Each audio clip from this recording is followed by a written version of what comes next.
Good morning. Time to get up with the MVP race. It's heating up. SGA, Wemby, monster nights. Who should be the next MVP? Meanwhile, no Luka, no problem. We're going to show you how LeBron turned back the clock yet again. Are the Lakers more dangerous than we thought? And are the Rams moving Devontae Adams? Does A.J. Brown have a preferred destination? And will Pickens disrupt the Cowboys offseason?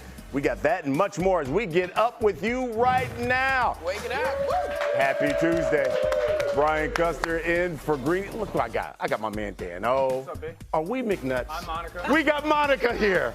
Monica here. And you know what? We got to talk some football because we also have. Yeah. Sure. A little bit. Boy and girl. Yeah. Y'all got a thing going up in They do have a thing going. Look, we got Wendy, we got Graz, we got Mike T. We got a lot of football to talk about, but let's start with some NBA. Bulls taking on the Spurs. And this was about Wemby. Let's pick it up in the first quarter. The Spurs are down 2 when here, is it Monica. not about Wemby? You're right about that. How about this? Just throw it up to the big man. Throw it up. He throws it down. He had 8 points, 2 rebounds at this point. We're not even midway through the first quarter. It's just crazy. It's Less than a minute later, Devin Vassell, he's going to miss. Wemby does not.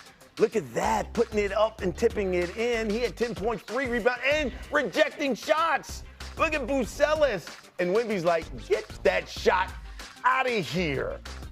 Incredible block by him. Later in the second quarter, Spurs in transition. Look, Wemby had a double-double at this point. He had only played a little bit over 8 minutes. I mean, they're playing the Bulls, but I feel you. Great point. How about this step-back three? The man's 7-5. Spurs are up 17 at the half. Let's get to the third quarter now. Stephon Castle. You know what? You throw it up to Wemby. He throws it down. Spurs are rolling. They're up by 16. And then they're halfway through the fourth. Another dunk by Wemby. He had 41 points, 16 rebounds, 3 blocks for Wemby. You know, you take a look at this. Wemby recorded his second game with 40 points, 15 rebounds this season. He's the only player with multiple games to do that this season. It was also his 4th career game with 40 points and 15 rebounds, tying Karl Anthony Towns for the 2nd most such games before turning 23 over the last 50 seasons before, you know what, Shaq. Shaq had 9 of those kind of games. All right, let's talk about the MVP race. And how about Shai Gilgeous-Alexander and the Thunder taking on the Pistons? No Cade Cunningham. But you know what, SGA, man of the people. Why did I say that? Yep, signing the babies. Don't kiss the babies, just sign the babies, Monica McNutt. That's funny. SGA off the glass. You know, Thunder are up 8. SGA would hit that free throw here halfway through the second. Pull up 3. Got it. Thunder up by 10. Let's get to the fourth, though. This is where it got good. Pistons, Marcus Sasser to Javonte Green. That's good. Hey, the Pistons, now they lead by 1. 4 minutes to go. SGA driving the midi. Yep. Thunder down 3. Next possession, SGA, another mid-range. Thunder trail by 1 here, Monica. Later in the fourth. Yeah, I remember. How about Jalen Williams, though? Come on now. I think that was his first 3, or it might have been his only 3 of the night. Yep, we're tied up at 99. Then 10 seconds left. SGA creating. Look at that. Look they at call it. The offensive foul to win the game winner. Look at it. And it wasn't. Psych your mind. So he can't believe it.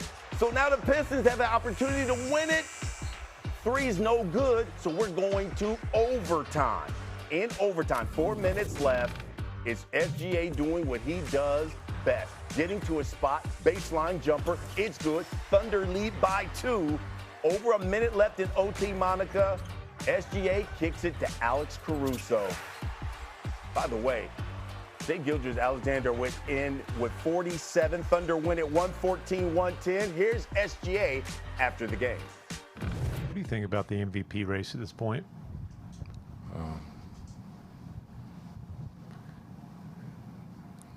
I think it's good for the league. I think it's good chatter. It gives people something to talk about. There's a lot of good players in this league, and a lot of guys in the conversation because of that. There's been chattering on behalf of other players. Would you like to chatter on behalf of yourself? Nah, I'm good. Thanks for asking, though. But yeah, I'm good. I'll let my game do the talking. I love it here. Listen, I love it. SGA is still the odds-on favorite to take on his second consecutive MVP award at -300. Now, that's according to DraftKings Sportsbook.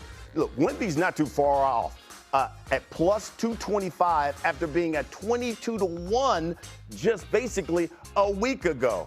Okay, Wendy, I got to ask you, do you think SGA secured that MVP performance last night? Did he wrap it up, you think, with that performance? I can't believe this is how I'm describing this because I'm not like one of these MVP heads. His case is airtight, Brian, but not locked down. Like he's been the favorite for months. If you look at the last two nights, he's had incredible clutch performances against the Knicks and the Pistons, two of the East's best teams. Granted, the Pistons were missing really key guys last night. There's no reason why we shouldn't declare him the winner. But Victor Wembanyama has been so impressive, and this race for the #1 seed is crackling. Both of these teams clearly want it. They're clearly playing their guys heavy minutes. And so I can't say anything negative about Shai's case, but I cannot tell you it's over. You know, I think it was interesting as we looked at that highlight, Monica. He gets called off for that offensive foul. Yeah, he did. In that game. But that's something he's been doing all season long. Hold on now. All season long, you know, he's used that. Is that an issue with the playoffs right around the corner? It is definitely something that caught my attention. Here's why I'm looking at it, though, potentially. You got to acknowledge this Pistons squad that you were watching last night had no Cade, no Harris, no Duren, no Stewart, no Robinson. Those guys that were out there were so locked in defensively, and that call doesn't happen if J.B. Bickerstaff is not on the officiating crew, and Amin Thompson, Ron Holland, Javon Carter are not playing some of the most sound defense you will see, right, to kind of get the officials sensitive to that. I don't know that this is going to be a problem in the postseason because I'm not sure how many teams are equipped to put on the straps the way that the Detroit Pistons were. And so, but this to me was a very pivotal moment. Sometimes you see the forearm, but the full extension, like he baptized my guy. He put him on the shoulder. You know what I'm saying? Like, come on. Like, I think that was more blatant than it typically is. What do you think, Wendy? Because, you know, there have been coaches who've been complaining about this all season long. Yeah, look, unfortunately, this is going to be a recurrent storyline throughout the postseason. The officials from October, and I know it drives every coach crazy, but from October, they have allowed Shai to have the armbar. By the way, they allow the whole league to have the armbar. And last night, he drew 16 fouls. Okay, he drew 16 fouls last night. He had 25 free throws. J.B. Bickerstaff almost needed resuscitation on the sideline. That said, the league has made it clear they're letting him use the armbar. The open push is not going to be allowed. When the last 2-minute report comes out today, this is going to be declared the correct call, is my prediction. And this is going to be a thing in the playoffs. I wish it wasn't. What Shai is doing is playing to the rules. It drives people crazy. The way he draws fouls are fouls. That's why they get called every night.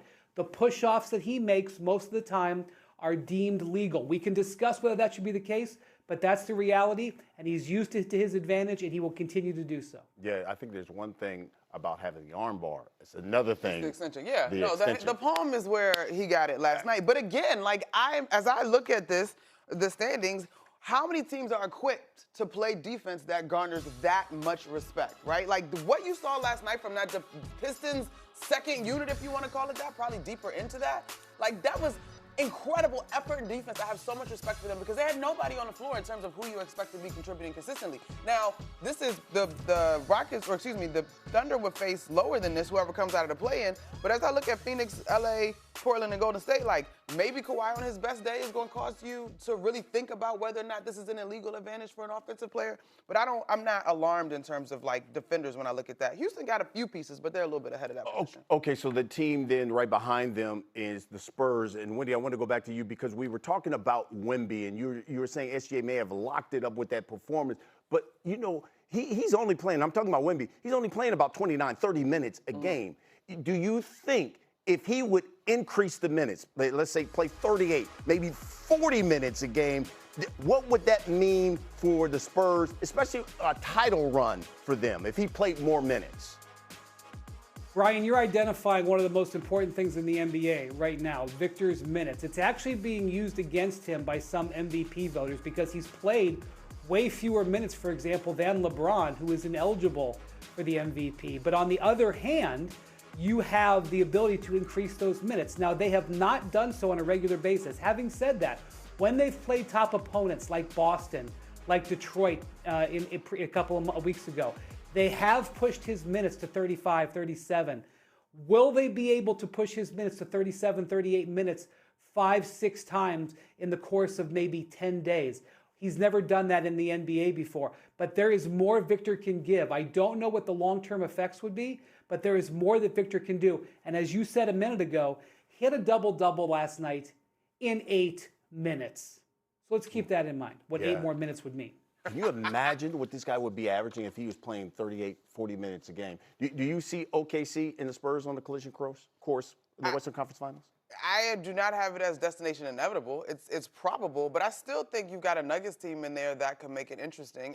I wonder, and we have said it for 2 months now probably, Victor Wembanyama is the great equalizer in terms of this team not having experience. But I do want to see what it looks like because it's not just these players that don't have experience. Mitch Johnson, who should be a Coach of the Year candidate without doubt, it'll be his first rodeo in the head chair as well. Now, they've got a terrific staff, but there's a lot of newness about this. And typically, historically, the first rodeo is not the one where you get to the finals, but good gracious, golly. They're playing well, and they've had OKC's numbers, obviously, during the regular season.